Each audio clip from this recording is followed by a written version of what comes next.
అఖిలభువనదీపం భక్తచిత్తాబ్జసూర్యం సురగుణమునిసేవ్యం తత్వమస్యాదిలక్ష్యం హరిహరసుతమీశం తారకబ్రహ్మరూపం శబరిగిరినివాసం భావయే భూతనాదం. స్వామియే శరణమయ్యప్ప. ప్రియమైన ఆత్మబంధువులారా, మనం ఈ నచికేతు ఉపాఖ్యానాన్ని మనం చెప్పుకోవటం జరుగుతోంది. ఈ నచికేతుడు అనేటువంటి అతను తన తండ్రి గారు పంపిస్తే ఈ యమధర్మరాజు దగ్గరికి, అంటే మృత్యువులోకి రావటం జరిగింది. ఈ మృత్యువు దగ్గరికి వచ్చి కూడా ఈ నచికేతుడు అనేటువంటి అతను ఎటువంటి భయాన్ని పొందకుండా చక్కగా మృత్యువుతో మాట్లాడటం జరుగుతోంది. అది కూడా మృత్యువుని తన గురువుగా చేసుకొని ఈ యొక్క మృత్యుదేవత అయినటువంటి ఈ యొక్క యమధర్మరాజుతో మాట్లాడటం జరుగుతోంది. ఈ నచికేతుడు మాట్లాడుతున్నటువంటి మాటల్ని చూసినటువంటి యమధర్మరాజు చాలా సంతసించి ఇతను అడిగే ప్రతి ఒక్క ప్రశ్నకి కూడా ఈయన సమాధానాలు విడమరిచి అర్థమయ్యే రీతిలో చెప్పడం జరుగుతోంది. ఇటువంటి పరిస్థితిలో నచికేతుడిని మొదట వరం ఇచ్చి నీవు భూలోకానికి తిరిగి వెళ్ళిపో అని చెప్పేశారంటే, మీ యొక్క లోకంలో 3 రోజులు నేను ఉన్నాను అంటే ఇది భూలోకంలో సంవత్సరాలకు వస్తుంది. కాబట్టి నేను తిరిగి భూలోకానికి వెళ్తే నా తండ్రి గుర్తుపట్టలేడు, చుట్టుపక్కల వాళ్ళు గుర్తుపట్టలేరు. కాబట్టి వాళ్ళందరూ నన్ను గుర్తుపట్టేటట్టుగా చూడు అని చెప్పేసి అనేటప్పటికీ తప్పకుండా నీకు ఈ వరాన్ని ఇచ్చాను అని చెప్పేసి చెప్పడం ప్రారంభించాడు. దీని తర్వాత నచికేతుడు మళ్ళీ తిరిగి యమధర్మరాజుతో, యమధర్మరాజా, స్వర్గం అనేటువంటిది ఉన్నదా అని చెప్పేసి అడగటం ప్రారంభించాడు. తన 2వ వరంగాను కోరికగాను నచికేతుడే ఈ యొక్క యమధర్మరాజుని ఈ విషయం అడగటం ప్రారంభించాడు. దానికి యమధర్మరాజు చెప్పవలసినటువంటివన్నీ చెప్పి, స్వర్గం అనేటువంటిది లేదయ్యా, ఎక్కడైతే నీకు శాంతి అనేటువంటి దాని ముందర ఆనందం లభించి ఆనందంతో నీకు శాంతి లభిస్తుందో దాన్నే స్వర్గం అంటారు తప్పితే స్వర్గం అనేటువంటిది లేదు అనేటువంటి విషయాన్ని ఈ యొక్క యమధర్మరాజు నచికేతుడికి చెప్పటం తటస్థించింది. దీనితో నచికేతుడిలో ఉన్నటువంటి సందేహాలు, భయాలు కూడా తొలగిపోయి ఆ యమధర్మరాజుతో చక్కని స్నేహభావన, శిష్యభావన ఏర్పడి గురువుని శిష్యుడు అడిగినట్లుగా, యమధర్మరాజా, ఈ మరణం అంటే ఏంటి, మరణాంతరము జరిగేటువంటిదేంటి అని చెప్పేసి ఈయన 3వ వరంగా అడిగేటప్పటికీ ఆ యమధర్మరాజు కొంచెం ఆలోచించవలసిన పరిస్థితి ఏర్పడింది. ఇది కథ కాదు, ఏదో కథలాగా చెప్పేసి ఈ కథని ముగించేద్దాము, ఇక్కడికి అయిపోయింది అనేటువంటి విషయానికి సంబంధించినటువంటిది కాదు. ఈ నచికేతుడనేటువంటి పిల్లవాడు చాలా తెలివిగా తను తెలుసుకోవలసినటువంటి విషయాన్ని నా వద్ద చనువుని పెంచుకొని విషయ పరిజ్ఞానాన్ని తెలుసుకోవాలి అని అనుకుంటున్నాడు. ఇటువంటి విషయ పరిజ్ఞానాన్ని తెలుసుకోవాలి అనుకున్నప్పుడు అసలు ముందు ఈ యొక్క నచికేతుడు అనేటువంటి అతనికి ఎటువంటి అర్హత ఉన్నది, ఇతని లోకాచారాలని పాటిస్తూ లోకాచారాలతో ఉంటున్నాడా, లోకాచారాలని అతిక్రమించి ఉంటున్నాడా, అవసరమైతే లోక ఆచారాలని అతిక్రమించగలిగేటువంటి శక్తి ఉన్నదా? ఇవి ఏవీ లేనటువంటి వాడికి ఇటువంటి ముఖ్యమైనటువంటి విషయాన్ని చెప్పితే ఇది బూడిదలో పోసినటువంటి పన్నీర్లాగా అవుతుంది. కాబట్టి అసలు ఈ పిల్లవాడి గురించినటువంటి విషయంలో ఒక అడుగు ముందుకు వేద్దాము అనుకుని చెప్పేసని ఇక్కడ ఈ యమధర్మరాజు కర్మ అనేటువంటి దాన్ని ఎత్తుకోవటం ప్రారంభించాడు. ఈ యొక్క కర్మ అనేటువంటిది ఏంటంటే పనితో సంబంధించినటువంటిది. ఒక మనిషి ఒక స్టేజ్ వరకు మాత్రమే పనిచేసి ఆ పని చేసేటప్పుడు కూడా జ్ఞానంతోనే పనిచేస్తాడు తప్పితే అజ్ఞానాంధకారంతో మాత్రము పనిచేయడు. కనుక ఇతనిలో ఉన్న జ్ఞానమంతా ఈ జ్ఞానంతో ఇతను ఎంతవరకు పనిచేస్తున్నాడు అనేటువంటి విషయాల్ని తీసుకొని మరణంతో పాపపుణ్యాలన్నీ కూడా సమసిపోతాయ్యా. పాపము ఉండదు, పుణ్యము ఉండదు.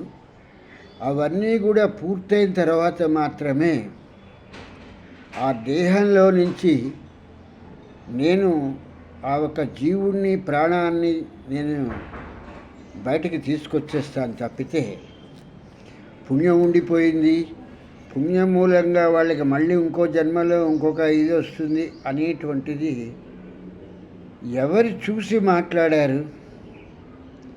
కనుక ఇటువంటివన్నీ కూడా లోకాచారంలో అతిగా మాట్లాడేటువంటి వాళ్ళు చెప్పేటువంటి మాటలే తప్పితే నిజ నిర్ధారణగా వాళ్ళకి ఏ ఒక్క విషయము కూడా తెలియదు నచికేత.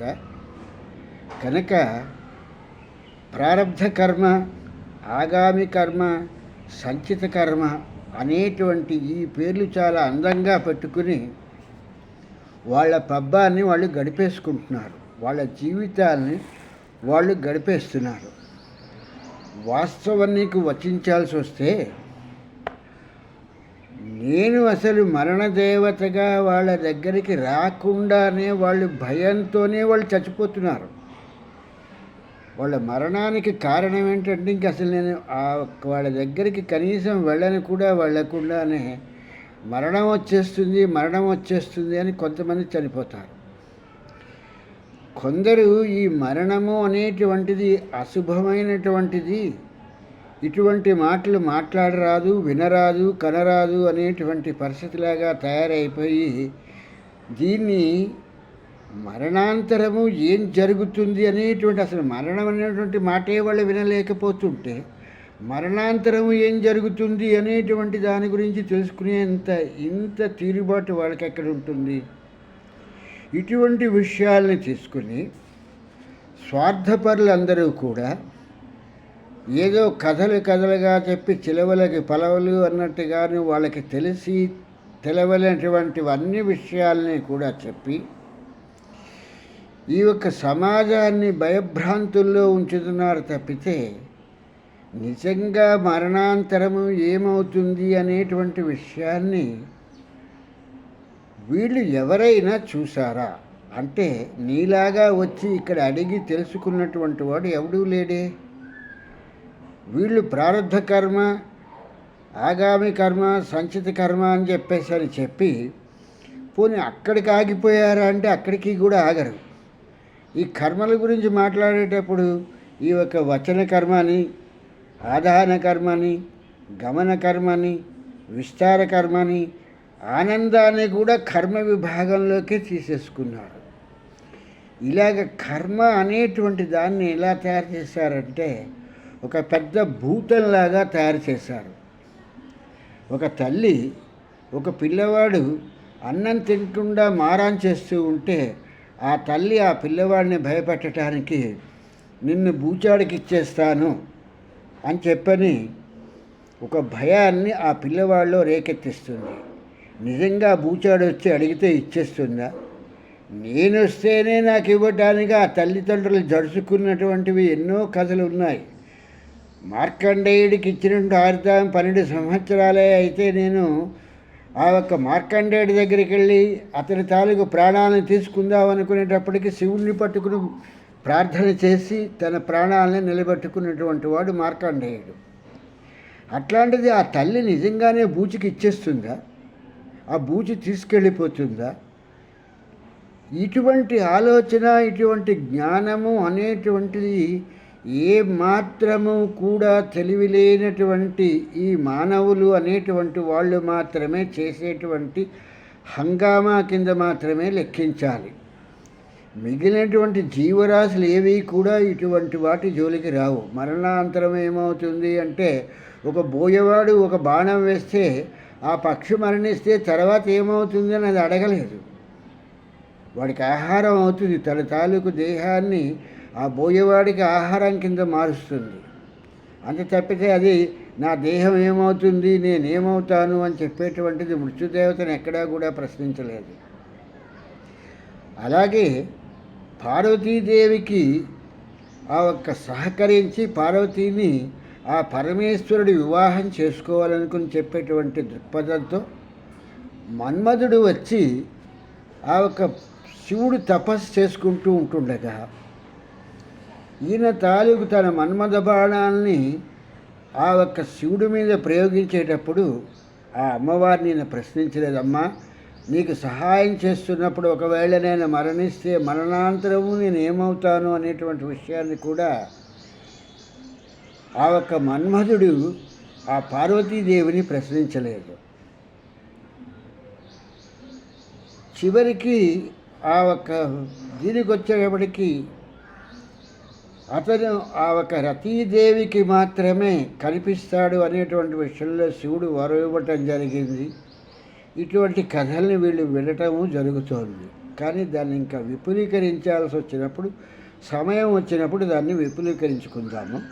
అంతవరకు కూడా ఇక్కడ వీళ్ళకి ఎంతసేపు భయము అనేటువంటి దాంట్లోనే మగ్గిపోతున్నారు తప్పితే తమ ప్రాణాలని కాపాడుకోవాలి అనేటువంటి లక్ష్యంలో ఉంటారు తప్పితే ఎదుటివారి ప్రాణాల గురించినటువంటి వాడిది కూడా ప్రాణమేను, ఆ ప్రాణాన్ని ఎలా మనం కాపాడతాము అనేటువంటి ఏ మాత్రము కూడా ఆలోచన వీళ్ళలో ఉండదు. ఎదుటి వ్యక్తి ఏమైపోయినప్పటికీ కూడా తమ ప్రాణాలు తమకు చల్లగా ఉండాలి, తను మరణించకూడదు. ఎవరు మరణించినా పర్వాలేదు, ఏమైపోయినా పర్వాలేదు అనేటువంటి ఇటువంటి స్వార్థపూరితమైనటువంటి వ్యక్తులకి ఇప్పుడు ఈ యొక్క మరణ రహస్యము అనేటువంటిది తెలియటం మూలంగా వాళ్ళకు వచ్చేటువంటి లాభం ఏమిటి? దీనికి వాళ్ళు కనీసము ఇటువంటి విషయాన్ని, నువ్వు అడిగినటువంటి విషయాన్ని నేను నీకు చెప్పితే, నీవు వెళ్ళి రేపు భూలోకంలో ఒకవేళ మరణాంతరం ఇది జరుగుతుందయ్యా అని చెప్పేటువంటి విషయాన్ని నువ్వు చెప్తే ఈ యొక్క సమాజము నీ యొక్క ప్రవచనాన్ని వింటుందా? నువ్వు ఏదో కహాని, ఒక కథ చెప్తున్నావు అని చెప్పేసి అనుకుంటుంది తప్పితే యమధర్మరాజు ఇలా చెప్తాడా అనేటువంటి విషయాన్ని ఈ సమాజం అంగీకరిస్తుందా? కనుక ఇటువంటి విషయాలన్నీ కూడా నీవు అడిగేటప్పుడు నీకు సంబంధించినటువంటిది నీకెంతవరకు కూడా లాభం ఉందో అటువంటి విషయాలను అడుగు. అటువంటి విషయాల్ని తప్పకుండా నేను చెప్తాను అని చెప్పేసాను అంటూ యమధర్మరాజు ఈ ఒక నచికేతుడికి ఎంతవరకు స్వార్థం ఉంది, ఈ స్వార్థంతో ఇతను ఎంతవరకు ఆలోచిస్తున్నాడు అనేటువంటి విషయాలన్నింటినీ కూడా ఇక్కడ యమధర్మరాజు ఒక విద్యార్థిని, ఒక గురువు గమనించినట్లుగా గమనిస్తూ, ఈ ధనధాన్యాలు ఇస్తే ఇతను సంతోషించి ఈ ప్రశ్నను వదిలేస్తాడంటే ధనం కరిగిపోవచ్చు కదా అని చెప్పేసని ఇతను ఇలాంటి మాటలు ఏమైనా అంటాడా అని చెప్పేసని ధనంతో తృప్తి చెందించడానికి ఏమైనా ఆలోచిద్దామా అని చెప్పేసని అనుకుంటే, ఈ సంపదలన్నింటినీ ఇస్తాను అని చెప్పేసని ఈ యొక్క యమధర్మరాజు అంటే, సంపదలన్నీ ఎంతకాలం ఉండవయ్యా, ఏదో ఒక రోజు నాటికి సంపదలన్నీ కరిగిపోతాయి. సంపదలే కరిగిపోవటం కాదు, యవ్వనం కూడా కరిగిపోతుంది, ఈ యొక్క జీవనం కూడా కరిగిపోయి ఆఖరికి ఏదో ఒక రోజు నాటికి మరణము అనేటువంటిది పొందవలసినదేను, దాన్ని తప్పించుకునేటువంటి ఆస్కారం లేదు. కాబట్టి యమధర్మరాజా, ప్రలోభాలకి నన్ను గురి చేసి ఇటువంటి ముఖ్యమైనటువంటి విషయాల్ని దాటవేయవద్దు. దీని గురించి నాకు చక్కగా వివరణ ఇవ్వవలసినది. ఇటువంటి ముఖ్యమైనటువంటి విషయాన్ని అర్హులు కానటువంటి వారికి ఎట్టి పరిస్థితిలో కూడా ఈ మరణాంతరము ఏమి జరుగుతుంది అనేటువంటి విషయాన్ని నేను ఈ ఒక్క సమాజానికి, ఈ సమాజంలో ఏనాడు కూడా నేను మాట్లాడను. స్వార్థపరులు జరిపించేటువంటి కర్మకాండని నేను ఏనాడు కూడా ఆపను. ఈ పితృతర్పణాలు, ఈ పితృయజ్ఞాలు ఇలాంటివి వాళ్ళు చేసుకుంటుంటే అసలు పితృలోకమే లేదయ్యా. అంటే లోకము అనేటువంటిది ఉంది, కానీ ఆ పితృలోకంలో నీ తండ్రే లేకపోతే నీ తల్లే ఉంటుంది అనేటువంటిది లేదు. అక్కడ ఉండేటువంటి వాళ్ళు ముగ్గురు ఉంటారు. ఆ ఒక పితృదేవతలు అనేటువంటి వాళ్ళు ముగ్గురు ఉంటారు.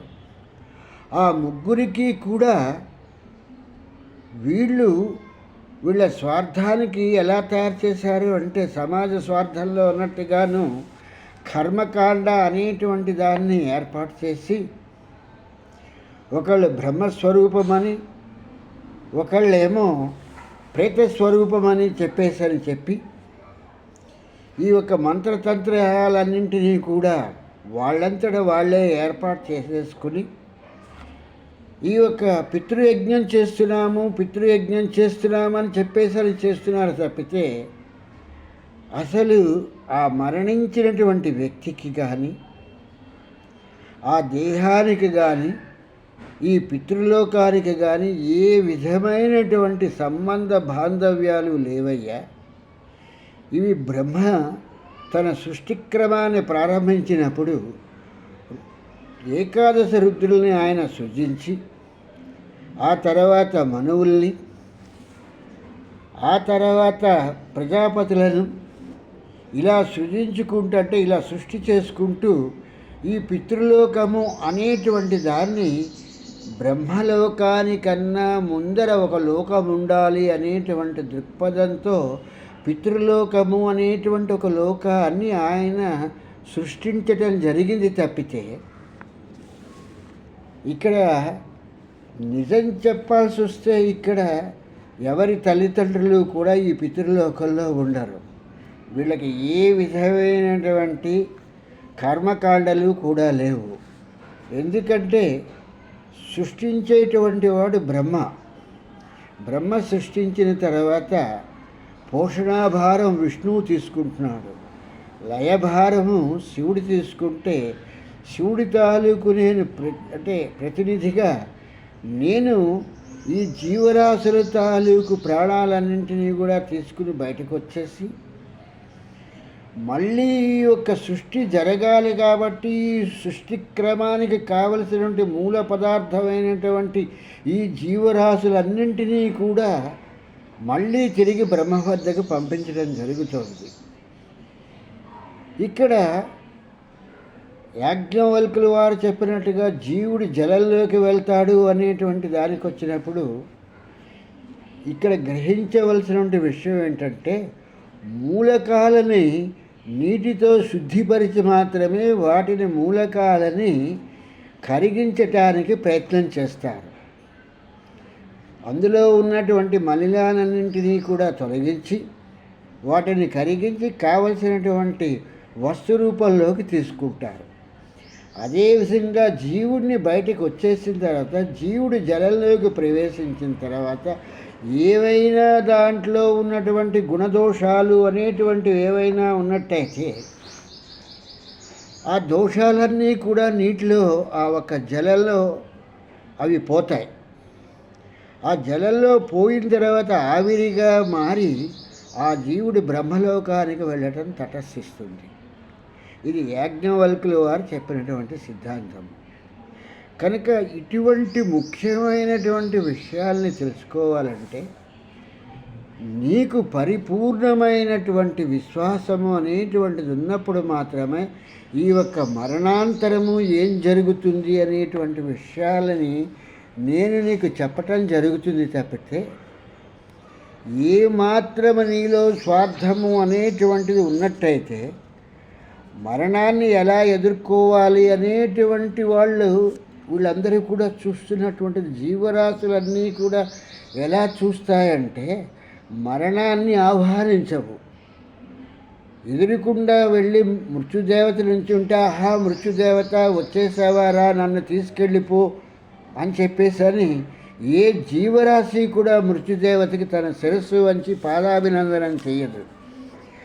మరణాన్ని ఎలా ఎదుర్కోవాలి, నేను ఇప్పుడు ఈ చనిపోకుండా ఈ మృత్యుదేవత నుంచి నేను ఎలా తప్పించుకోవటానికి నాకు ఉన్నటువంటి ఆస్కారం ఏమిటి, ఏ విధమైనటువంటి పద్ధతుల ద్వారా నేను ఈ యొక్క మృత్యువు నుంచి నేను తప్పించుకుంటాను, ఇంతకాలము నేను పూజించినటువంటి ఈ శివుడు రక్షిస్తాడా, లేకపోతే నేను ఇంతకాలము సహస్రాలని చెప్పేసి అని పూజించినటువంటి ఈ విష్ణువు రక్షిస్తాడా, నా పుట్టుకకి కారణమైనటువంటి బ్రహ్మ నన్ను ఈ యొక్క మరణాన్నించి నన్ను తప్పించగలుగుతాడా అనేటువంటి చింతనలో పడతాడు తప్పితే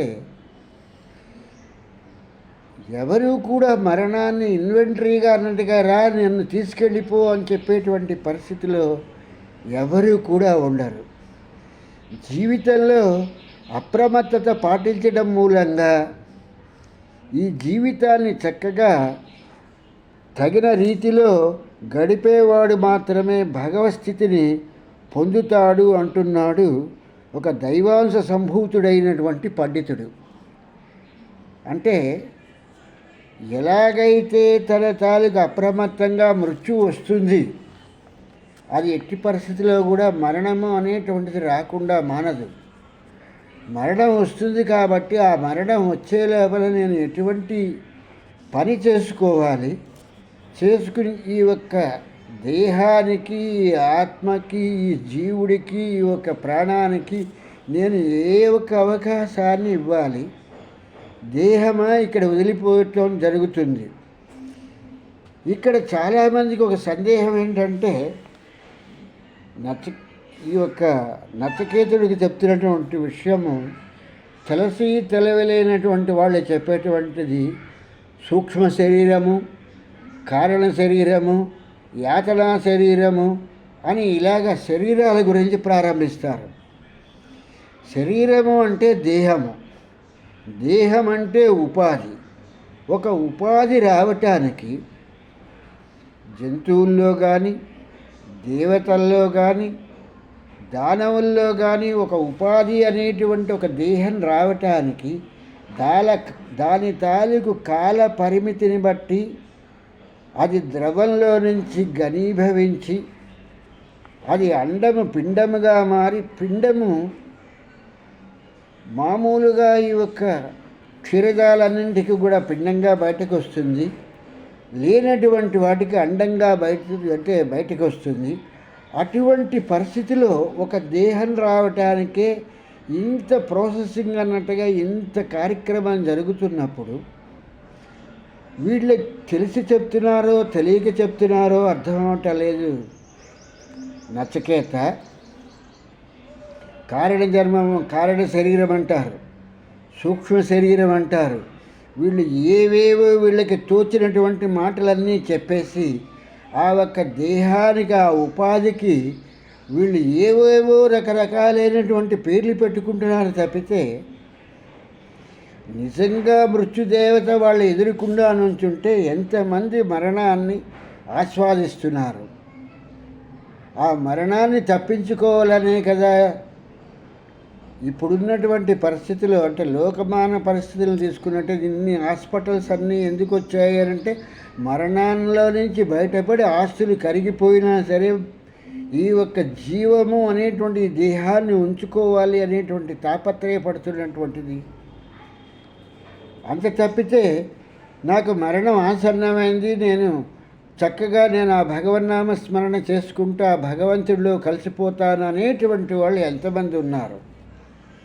ఇటువంటి విషయాల్ని చెప్పేటువంటి వాడు ఎవరయ్యా అంటే ఒక పండితుడు మాత్రమే, పాండిత్యం కలిగినటువంటి బ్రహ్మ విద్యా సాంప్రదాయంలో ఉన్నవాడు మాత్రమే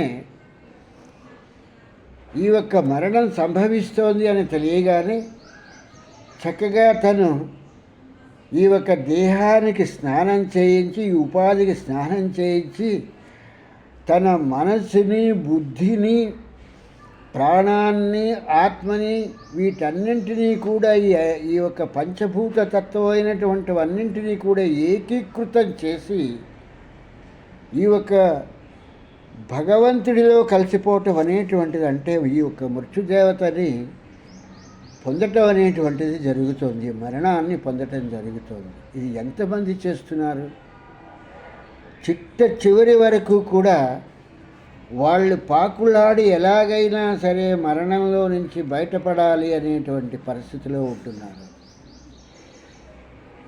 ఎంతమంది మరణం పొందుతామని తెలిసిండి కూడా భగవంతుడిని ప్రార్థిస్తున్నారు. వాళ్ళ తాలూకు మోహాలన్నీ కూడా వాళ్ళ చిన్న కొడుకు ఆశిస్తున్నామా, లేకపోతే పెద్ద కొడుకు తాలూకు మనవలు ఎలా ఉన్నారు? దీని గురించి ఒకసారి మాట్లాడుతూ ఈరిపేడి స్వామివారి అయినటువంటి కాళహస్తీశ్వర స్వామి ఆ తండ్రి అవసాన దశలో ఉండి మాట్లాడలేకపోతుంటే వైద్యులందరినీ పిలిచి, ఒక అతను మా తండ్రి గారు ఏదో చెప్పాలనుకుంటున్నారు కాబట్టి ఆ తండ్రి గారు మాట్లాడటానికి కావలసినటువంటి ఏర్పాట్లకు కావలసినటువంటి ఇంజక్షన్లు, మందులు అన్నీ చూడండి అని చెప్పేసి నేనంటే, ఆ వైద్యులు ఆ ఇంజక్షన్ ఇచ్చిన తర్వాత ఆ మరణిస్తున్న వ్యక్తి చెప్తున్నది ఏంటంటే, దూడ, ఆవు తాలూకు దూడ ఆ చీపుర్ని తింటోంది. ఇంతమంది మీరు ఇక్కడ ఉన్నారు కానీ నేను చనిపోతున్నానని చెప్పేసరి నా వైపు మీ తాలూకు దృష్టి అంతా కూడా పెట్టుకుని చూస్తున్నారు తప్పితే 4 రూపాయలు ఖరీదు చేసేటువంటి ఆ చీపురి కట్టిన ఒక దూడ తినేస్తోంది. అది చూడటం లేదేంటి అంటే, మీ తాలూకు నిర్లక్ష్య భావం ఎలాగుందంటే, ఇంత ఆస్తి సంపాదించి నేను మీకు ఇచ్చి వెళ్తూ ఉంటే రేపొద్దున ఈ ఆస్తులన్నీ తరిగిపోతున్నా కూడా మీ తాలూకు దృష్టి దాని మీద ఉండటం లేదు అనేటువంటి విషయాన్ని మరణావస్థలో ఉన్నటువంటి తండ్రి చెప్తున్నటువంటిది అనేటువంటి విషయాన్ని ఆ ఒక సుఖాశ్రమానికి సంబంధించినటువంటి ఏర్పేడి స్వామివారు చెప్పడం జరిగింది. అట్లాగే ఇక్కడ మరణం ఆసన్నమవుతోంది అనగానే హాస్పిటల్ చుట్టూ పరిగెడతారు తప్పితే ఆ ఒక్క భగవంతుడిని తలుచుకునేటువంటి వాళ్ళు ఎంతమంది ఉన్నారు?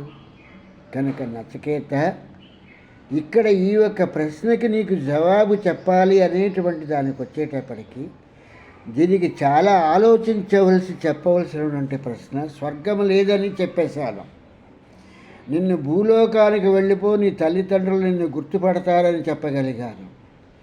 ఇక్కడ ఒక రామాయణమో, భారతమో, భాగవతం తీసుకుని కథలాగా చెప్పేసి ముగించటానికి తగినటువంటి విషయం కాదు నువ్వు అడిగినటువంటిది.